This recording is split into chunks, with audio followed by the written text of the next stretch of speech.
सिल्लोड सोयगाव मतदारसंघातील बनोटी, आमटाणा व इतर मंडळात झालेल्या अतिवृष्टी व पावसामुळे झालेल्या नुकसानीची सोमवार दिनांक 22 रोजी माजी मंत्री अब्दुल सत्तार यांनी पाहणी केली आहे। नुकसानग्रस्त शेतकऱ्यांसह नागरिकांना झालेल्या नुकसानीची भरपाई मिळवून देण्यासाठी सर्वतोपरी मदत करण्याची ग्वाही दिली।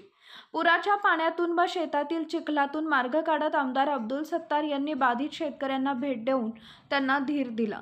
आमठाणा मंडळातील चारनेर इथं आमदार अब्दुल सत्तार यांनी गुडघ्यापर्यंतच्या चिखलातून वाट काढत नुकसानीचा आढावा घेतला। शेतकऱ्यांशी संवाद साधताना एका शेतकऱ्याला अश्रू अनावर झाले।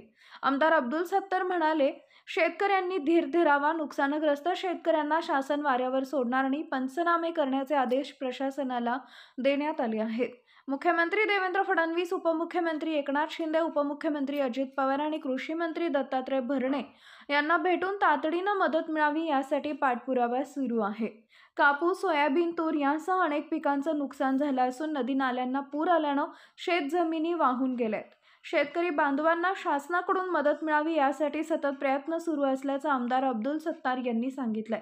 या प्रसंगी जिल्हा बँकेचे चेअरमन अर्जुन पाटील गाडे, माजी सभापती राजेंद्र भाऊ राठोड, तहसीलदार सतीश सोनी, मनीषा मेने, शिवसेना उपजिल्हा प्रमुख प्रभाकर आबा काळे, गोपीचंद जाधव, राजेंद्र ठोंबरे, सरपंच रविसिंग राजपूत, राजेंद्र ठोंबरे यांच्यासह विविध विभागांचे प्रमुख पदाधिकारी, कर्मचारी तसेच आजीबाजी लोकप्रतिनिधी, शेतकरी, ग्रामस्थ यांची उपस्थिती होती।